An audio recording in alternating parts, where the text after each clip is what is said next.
The circle we didn't close. We didn't go into the tunnels because we were brave. We went because it felt like nothing could touch us. That's how it is when you're 19 and summer is ending, and the nights are finally dark, enough to dare each other into something stupid. The place we chose wasn't the classic abandoned house or the half-burned church everyone in Cedar Ridge whispered about. We picked the storm drain under the old railroad trestle, the culvert that ran like a concrete vein beneath the embankment, big enough for a person to stand in the center, if they didn't mind the drip and the smell of iron and earth. At night, the crickets gave way to that soft, hollow wind that makes voices carry. That was the point. There were 5 of us: Mara, Luis, Taryn, Cole, and me. We weren't exactly a group, more like the orbit of a group that had slowly collapsed over a summer of boredom, and the same parties, and the same fields, and the same arguments about getting out. Someone Mara found the ritual on a message board that pretended not to be about demons. They called it an audience, not summoning, not worship. You asked a question, a voice answered, and you closed the circle with a simple dismissal. We bought sea salt from the grocery store and tea lights from the dollar aisle. Luis brought a railroad spike he found behind the co-op, because iron felt like a charm, and because iron is heavy in the hand and makes you feel like you're not just a kid playing pretend. Cole said we were idiots, and then carried the salt like a pallbearer. We went at 2:17 a.m. because the thread said it mattered. Something about the time between trains, the minute the tracks were as far from the world as they could get. We set the tea lights in a ring on the dry lip of the culvert and poured salt between them like we were icing a cake. The night tasted metallic. The trestle above us ticked with heat and old memory. I kept expecting a train that never came. We didn't bring a board. We brought phones. Everything that mattered would be recorded, which made it feel safe. Mara read the words from her screen, her voice low to keep it from echoing too much, and we answered in turn the way the instructions said, a breath between each line. That breath was underlined. Come, she said, if you are bound by name and answer. There was a trick in the ritual. You didn't speak the name until the circle agreed. First you offered an invitation to any presence listening. Then you waited.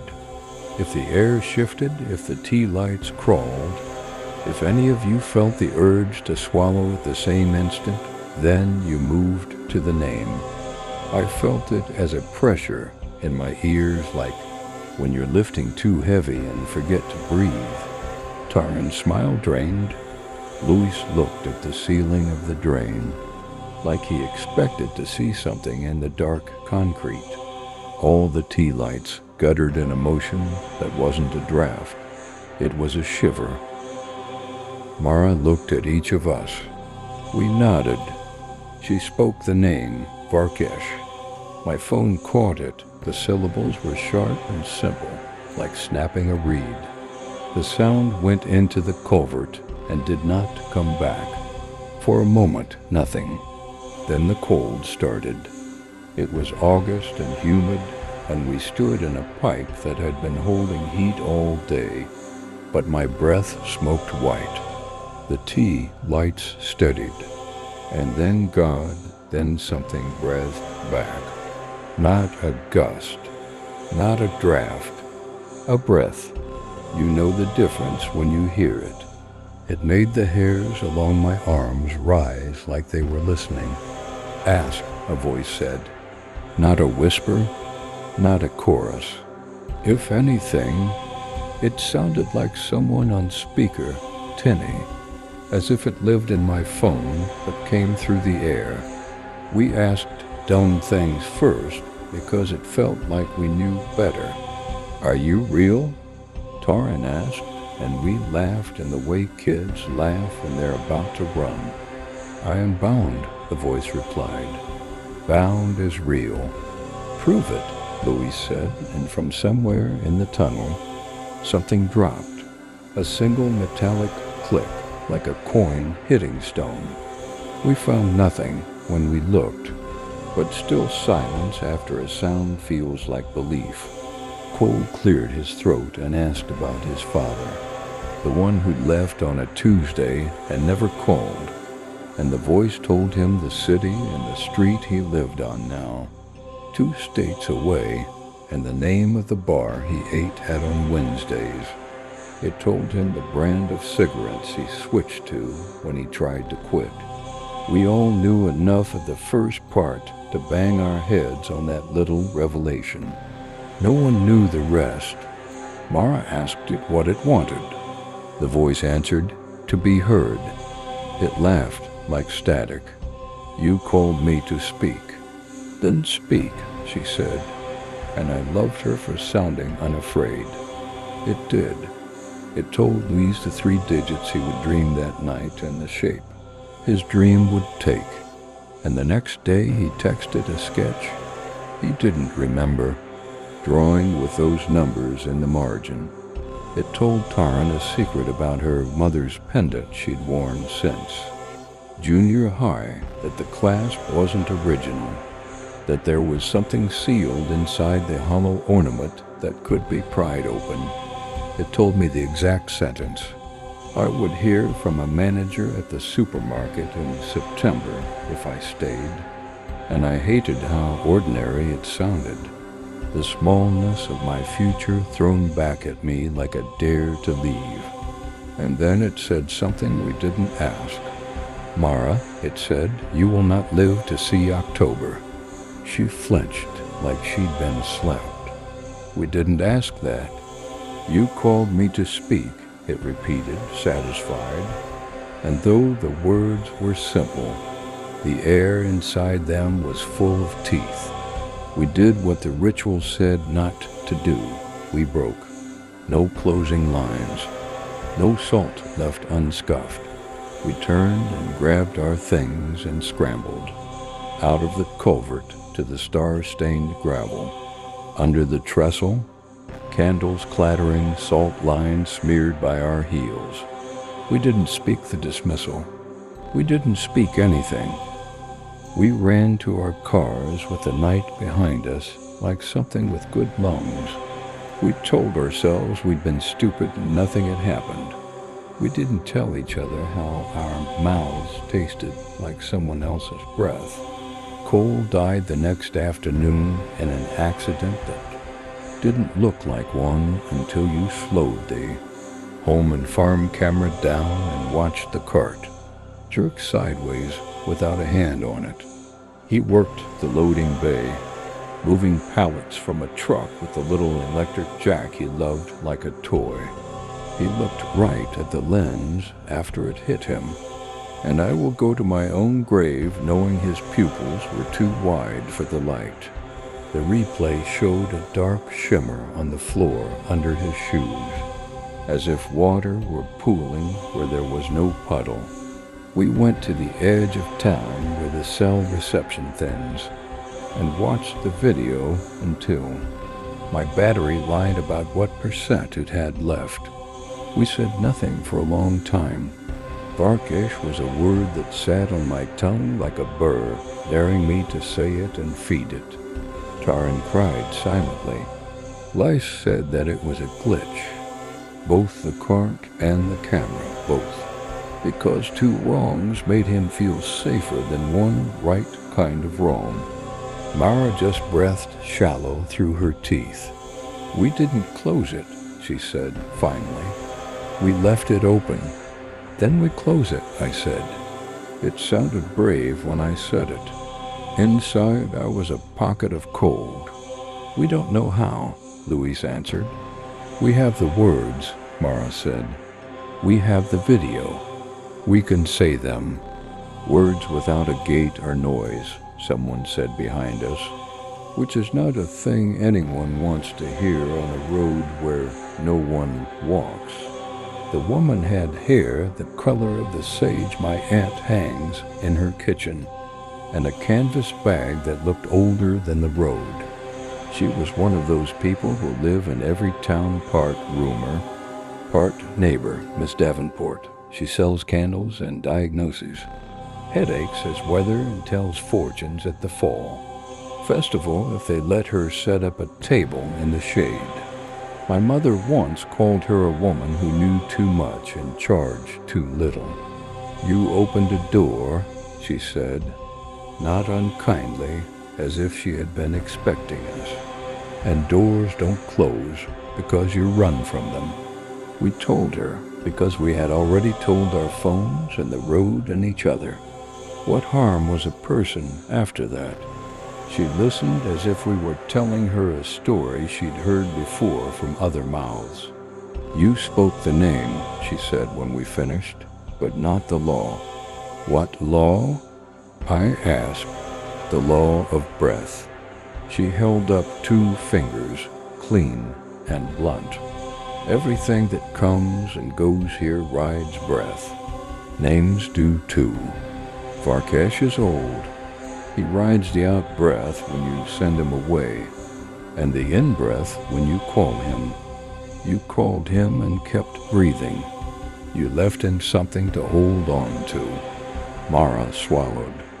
Her breath fogged the late summer air like winter. We go back tonight, she said. We finish it. Ms. Davenport nodded. If you want to live. She moved closer, and I realized what looked like a canvas bag was a case for tools I didn't have names for. She laid out 3 things on the hood of my car, a horseshoe nail black with age, a twist of salt and something darker in a paper packet, and a length of red thread, iron to weigh the circle, salt and ash to bind the edges, thread because he hates anything woven. What's the price? Lace asked because someone had to. He said it like we were ordering coffee. She surprised me by smiling. You'll learn to ask that first next time. A drop, yours. She looked at each of us and waited until we nodded. It's not the drop that matters. It's the yes. We pricked our fingers and smeared a little red into the ash salt and onto the nail and tied the thread around our wrists. She didn't lecture. She didn't tell us we were stupid kids. Maybe she knew we already knew. Last law, she said as we tucked everything into Mara's pack. Don't speak the name once you begin. Not his. Not yours. He rides whatever you give him. Keep your mouth shut unless the words are the words. If he makes you say something, he'll jump. He likes to drive. How do we keep him from killing us when he jumps? Taran asked. You don't, Miss Davenport said. You finish before he finishes you. She touched the side of Taran's face like a mother does to test for fever. Fear is breath. Don't give him a mouthful. We didn't want to go back, but wanting didn't matter. We went when the light broke into that orange that makes train. Rails looked like lines drawn with a hot nail. We'd parked in the same place and walked under the trestle, where the crickets traded shifts with the things that never stop. Everything we'd left was their candle stubs. A comma of salt scuffed by running shoes, the circle like an almost. The tunnel hummed with its own memory of us. My breath sounded too loud until we set the iron in the ash, and the salt and the thread, and then stood in a ring with our hands at our sides. Mara lit the candles. She looked at me without looking away. Ready? I nodded. We had the dismissal written down, not on our phones this time, but on paper. We would not scroll and gasp and spill more air than we meant to. We would not speak any name. She began. By the circle we set and the iron we drive, by ash and salt and the silence we keep, whatever comes by breath will go by breath, not as thief or guest, but as sent away. The tunnel drew in, as if the concrete itself took a lungful. Louise drove the nail into a crack with a railroad spike like a hammer. It went with a good, satisfying sound like something taking root. Tarn sprinkled the ash and salt to close the last thin place between candles. I watched the shadows. They watched me back. "Do you hear me?" Mara asked, eyes on the words, voice steady in a way that made me want to stand straighter. "You were called. Now you are dismissed." It didn't answer. The silence felt like when you look over the edge of a high place in your stomach. Drops the part of the fall before the wind. "Do not say the name," Taryn whispered through her teeth, because I guess my mouth had shaped it. She shook her head once, sharp. We kept going. The words didn't care that we were afraid. They cared that we were breathing them.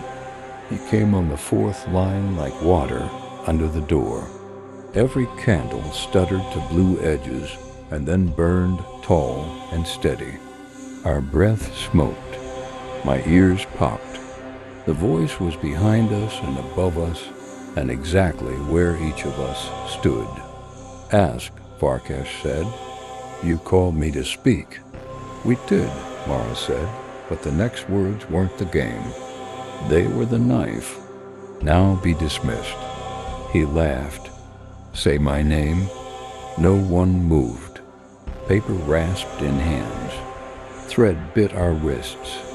"Say it," he said, and the word rolled through us like a yawn. I felt my mouth start to shape it again, as if he had put his fingers on my jaw. I bit my tongue hard enough to taste iron and kept my teeth shut. Luis didn't. A sound came out of him, just the first syllable. Just enough, and Varkesh was in him, like coal poured into a warm glass. His eyes went black-rimmed, then deep as the drain, and he smiled in a way that belonged to a mouth that had learned 1,000 faces. He took one step toward Mara and stopped at the white grit line of the salt, like a dog to an invisible fence. The smile widened. "You made a ring." Luce's voice and not his voice. "I like rings." "Keep reading," Taryn said without turning her head. She put a hand on Luce's shoulder and pushed him, gently, as if moving a sleeping child. He didn't budge. "Mara, read." Her voice went low and even. I could feel the rhythm of it, the oldness. It was older than the culvert, older than the rails, older than the town that built them. Varkesh slouched, bored, and then snapped his head toward me like a bird scenting meat. "Jace," he said, using my name the way a parent does when they mean to pull you up and out of your skin. "Say my." I didn't. I let the paper be my whole world. My lips moved on the words and nothing else. When I breathed, I counted. In to 3, out to 3. I felt him looking for the hinge of my breath and not finding it. He abandoned Louis so fast the air around us made a sound. A little soft pop like a suction cup coming free. He went into Taryn as if he had been waiting there for years, her eyes. Her mouth, that tiny catch in her throat, she hid with sarcasm. Her hands spasmed, fingers clawed inward, and she jerked against the red thread on her wrist, as if something had tugged her. She started to say his name and bit it off into a hiss. I saw blood on her lip. Mara didn't stop. She read the line about going as sent and not as gassed, and the candle seemed to lean in to listen. I remember thinking stupidly that if we lived, I would write that line down where I could see it every morning. He tried me again and then slipped toward Mara and then back into lease when he found no purchase. Each jump was faster, like someone flipping channels. Each time he moved, the iron nail in the crack thrummed in the concrete. A vibration you felt more than heard. The circle held. The circle was the only reason we were still standing. Last verse, Mara said. Her voice shook a little, the way roofs shake in wind, but hold anyway. By the circle we sat. Break it, he said through Taran's teeth. Just one heel. Just one mistake. He licked her lips, slow and obscene. Say my. Mara didn't look up. She read the final 2 lines, and I felt something in the air unlatch. The words did exactly what they promised. The silence we kept became a wall. The breath we rationed became a rope. Varkesh pulled and found his hands empty. Then he did something I hadn't thought he could do. He laughed inside all 3 of us at once, and the pressure in my head spiked white. Doors close, he said, almost fawn. Windows stay. A tea light at Mara's feet blew itself out and rolled, and the little circle of flame spun like an eye. The iron nail rang like a struck glass. He wasn't going to go easy. The last line on the page wasn't words. It was a mark Miss Davenport had inked there with a toothpick and something, darker than pen. It meant nothing to me. It meant everything now. The ritual ended with a breath you didn't take. You had to give him nothing, not even the air to ride. Mara looked at us and nodded once. I knew what she meant. We all did. We had to hold it long enough for the door to latch the rest of the way. We breathed in together and didn't breathe out. The world got close. The tunnel narrowed to a straw. My chest spasmed and my body lied to me about what would happen if I held any longer. Varkesh threw himself at our mouths like hands on a locked window. He took Luce's body to the edge of the salt and forced his foot to grind at the line, and the grains skittered but did not part. He made Taran whisper his name with her tongue pressed to her teeth. A prayer of consonants, but no breath carried it. He came for me then, and for a second I was a room with all the doors open and no furniture. It would have been so easy to let go and exhale and say it. Mara did something I did not expect. She stepped forward so the toe of her shoe touched the iron nail, and she bit the inside of her cheek hard enough to fill her mouth with blood, and she swallowed it instead of breathing. A sound like a train taking a breath moved through the tunnel. The line of salt flared as if lit from within. The candles went out together without smoke, and the iron nail thrummed once, deep and final, a note that said shut. He left, not gently, not with words. It was simply gone the way falling stops when you hit ground. The cold went with him, and the drip of the tunnel returned. And I discovered that my lungs were men who had begged and been denied and were. Now furious with me, I sagged to my knees and coughed air like water. Mara leaned back on her hands and looked up at the concrete and laughed once. Hysterically, the laugh people use when they've lived through something that should have killed them. Lise cried without blinking. Taryn wiped her mouth and wouldn't look at us for a long time. We didn't say his name. Not then, not later. We poured a clean ring of salt around the iron nail. Not because it did anything, but because it made our hands stop shaking. We gathered the paper and the thread, and the ashes and the candles, and took them with us. We walked out under the trestle without looking back. Cole was still dead. 2 nights later, a train finally crossed at 2:17 a.m., a freight you could feel in your bones. I stood at the end of the road and watched it pass. Car after car, a silver caterpillar with 1,000 steel feet. The trestle sang. The culvert exhaled. I listened for the wrong breath and heard only mine. In the morning, Ms. Davenport poured coffee into paper cups and handed them out like communion. Windows, she said, as if continuing a conversation. He wasn't lying. What does that mean? Louise asked. It means nothing is as airtight as we want it to be, she said gently. You closed it. You'll still feel a draft where the frame doesn't fit exactly square. Don't go tapping on the glass to see if it rattles. Mara nodded and didn't smile. She hadn't said much since the tunnel.